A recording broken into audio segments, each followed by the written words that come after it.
Kuri uyu wa gatanu Perezida Paul Kagame yakoze impinduka muri guverinoma aho Dr Patrice Mugenzi yagizwe Minisitiri w'Ubutegetsi bw'Igihugu naho Dr Marc Cyubahiro Bagabe agirwa Minisitiri w'Ubuhinzi n'Ubworozi. Dr Mugenzi yasimbuye kuri uyu mwanya Jean Claude Musabyimana naho Dr Marc Cyubahiro Bagabe akaba yasimbuye Dr Ildefonse Musafiri.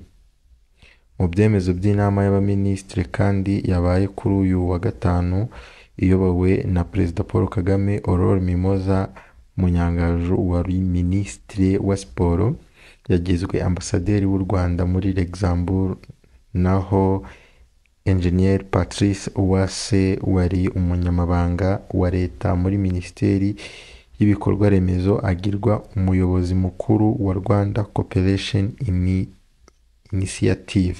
Reka tugusuhuze twifurize ibyiza wowe wemeye kubana natwe kuri channel Fasha D tukugezaho amakuru agiye atandukanye. Uyu munsi rero tujya kugezaho amakuru arimo avugwa mu Rwanda, amakuru meza kandi ashimishije.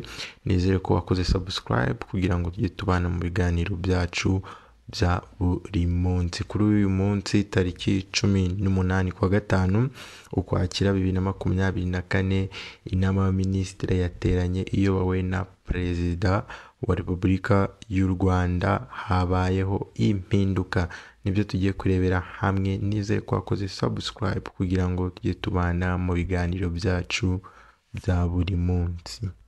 Inama y'abaminisitiri yateranye kuri uyu wa 18 Ukwakira yemeje iteka rya Perezida ritanga imbabazi ku bantu 32 bakatiwe n'inkiko n'iteka rya Minisitiri ryemeza ifungurwa ry'agateganyo ku bantu 2017 bakatiwe n'inkiko.